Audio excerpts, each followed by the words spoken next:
For 20 years, everyone thought they were perfect. Daniel and Claire Lawson were the couple everyone envied.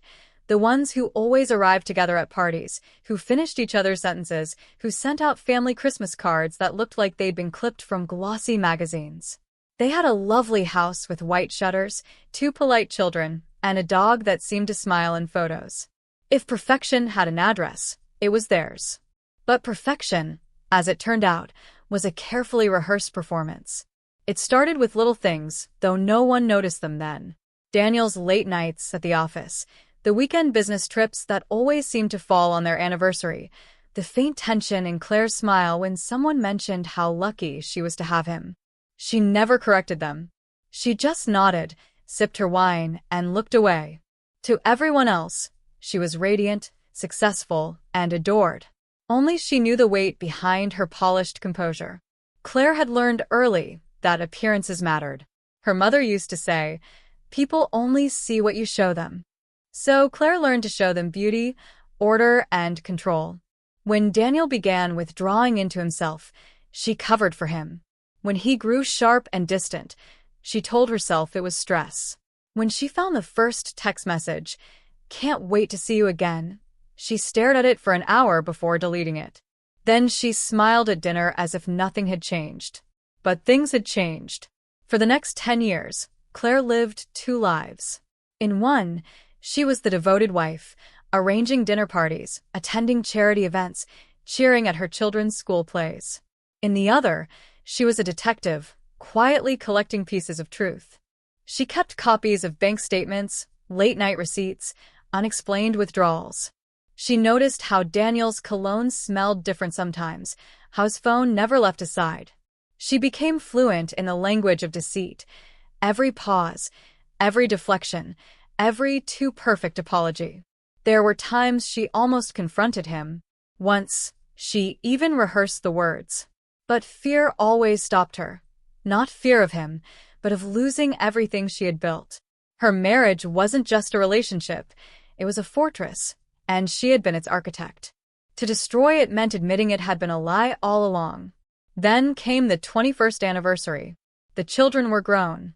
The house felt too quiet. Daniel had become a stranger who smiled politely at breakfast and vanished by evening. That night, Claire found herself in his office looking for tape, and instead found an envelope. It wasn't hidden, not really, just tucked beneath a folder on the desk. Inside were photographs, dozens of them. Daniel and another woman, taken over years. Vacations, dinners, holidays. Some of the photos were nearly a decade old. It wasn't one affair. It had been a life. Claire sat there until the sun came up, staring at the images of a man who had built another world behind her back. 20 years of lies. 20 years of her own silence. She didn't cry, not then. She simply gathered every piece of evidence she'd ever collected and placed it neatly on the dining table. When Daniel came downstairs, still half asleep, she was waiting with coffee and a calmness that frightened him. He opened the envelope and went pale. For the first time in years, he had nothing to say. She didn't shout. She didn't demand explanations. She just looked at him and said, "I know who you are now." And then she left. It took months for the town to learn what had happened. Whispers replaced admiration. Their picture-perfect life dissolved quietly.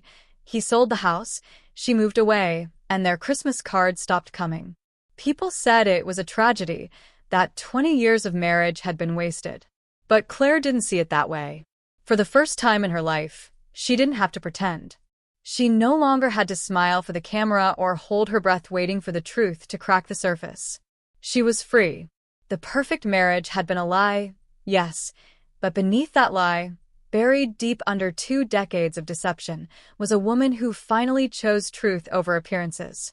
And in that choice, she found something more powerful than perfection.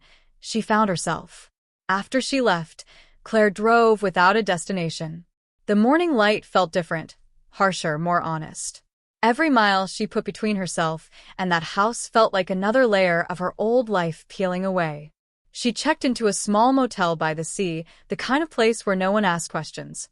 The air smelled of salt and rust, and for the first time in years, she slept without dreams.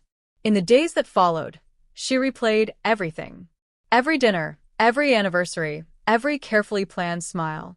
She thought about how easily she'd let him define her, how she'd measured her worth by his approval, how she'd lived in the shadow of a man who never truly saw her.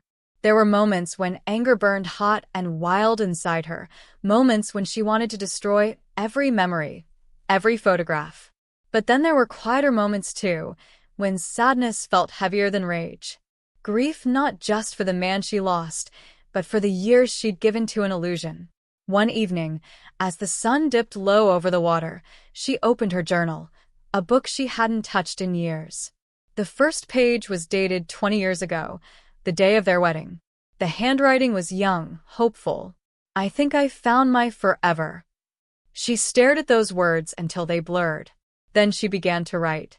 She wrote about the lies, the silence, the fear, the loneliness. She wrote about the woman she had been and the one she was becoming. The pages filled quickly, her truth spilling out like water breaking through a dam. Back in town, Daniel's life was unraveling. The woman in the photographs had vanished, taking what she could. The colleagues who once admired him avoided his gaze. His reputation, built on confidence and charm, crumbled beneath the weight of whispers. He tried calling Claire at first, leaving messages that went unanswered. Then the messages turned into apologies, then pleas. But she never picked up. She had nothing left to say. Months passed. Claire rented a small cottage overlooking the cliffs. She began painting again, something she hadn't done since college. Her early work was dark, fragmented, full of sharp lines and heavy shadows. But slowly, as the weeks went by, her colors softened. She found beauty in imperfection, the way the sea never stayed still, the way light changed everything it touched. She began to see herself not as broken, but as unfinished. Sometimes she wondered if Daniel ever truly loved her. Maybe he had once. Or maybe he'd only loved the version of her that made his life look complete. Either way, it didn't matter anymore. The truth was not about him. It was about her. About a woman who spent 20 years performing the role of the perfect wife and finally walked off the stage. One afternoon, she received a letter. It was from Daniel. The handwriting was shaky, uncertain. He wrote that he was sorry, that he missed her, that he was lost without her. He said he didn't expect forgiveness. He only wanted her to know he understood what he destroyed. Claire read the letter twice. Then she folded it, placed it in a drawer, and didn't look at it again. Forgiveness, she realized, wasn't about him either. It was something she had to give herself. A year later, she attended her daughter's wedding. It was a small ceremony, intimate and genuine, nothing like the grand show hers had been. When her daughter turned to her and said, "I hope I have what you and Dad had," Claire paused. She smiled gently and replied, "Have something real instead." That night, standing under the stars, Claire thought about the life she'd left behind. For so long, she'd believed her marriage was her story. But now she understood it had only been the first chapter, the illusion before the awakening. She didn't need perfection anymore. She needed truth, however messy or painful it might be. And so she kept painting. She traveled. She laughed without rehearsing it. She stopped explaining herself. The years of deceit had stolen so much, but they had also given her a gift she never expected: clarity. The perfect marriage had been a lie, but the woman who survived it was more real, more alive, and more honest than she had ever been. And for the first time in her life, that was enough.